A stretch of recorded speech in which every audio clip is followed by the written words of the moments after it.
Mikel Arteta says Raya's form is really, really impressive since he's been at Arsenal. He said if you look at his form and what he has achieved since he's been with us, it's really, really impressive. Okay. Delusional. So let me just tell you that Mikel Arteta is easily impressed then.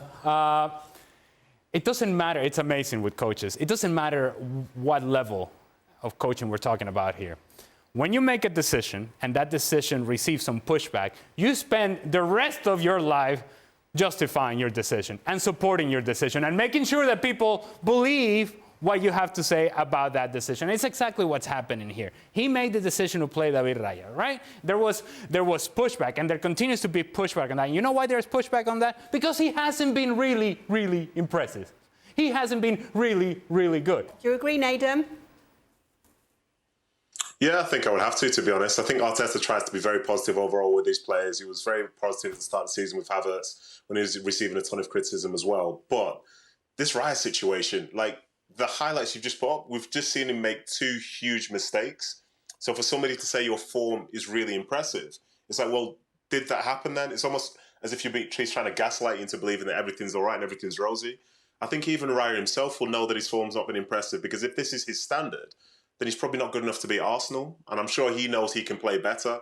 So I think from Arteta, I don't know who he's trying to say that to, whether he's trying to convince himself, but really, nobody's buying that.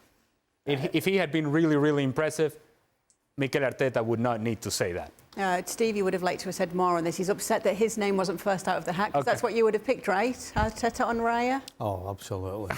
Why? What have you got to say about this? Well, we've been talking about some of the nonsense that this guy's been coming out with, and he just keeps it going. I mean, come on, Siri. Does he really believe that? I mean, I know that you can't always tell the truth, right? And we all get that. But just avoid an answer. You don't have to answer the question.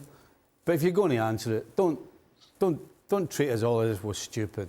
That's basically what he's doing. Well, that's what Nadem's doing every week, because he's done the old reverse jinx again when it comes to the predictions, because he's got an Arsenal win this weekend against Aston Villa. Talk us through that one then, Nadem.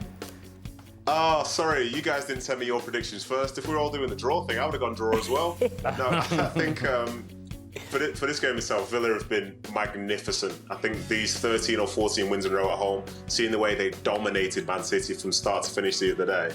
But it's just something about Arsenal. I have a belief in them that as long as there's time on the clock, they will find a way. And I think they've got enough players available for them to be able to put outside that will contest. It might not be a case whereby they dominate Villa, but I think they've got enough ball winners and match winners on the field to be able to find a way to get it done. So I'm thinking that's the way it's going to go. But if it doesn't go that way, then what a statement from Aston Villa and what a week it would be.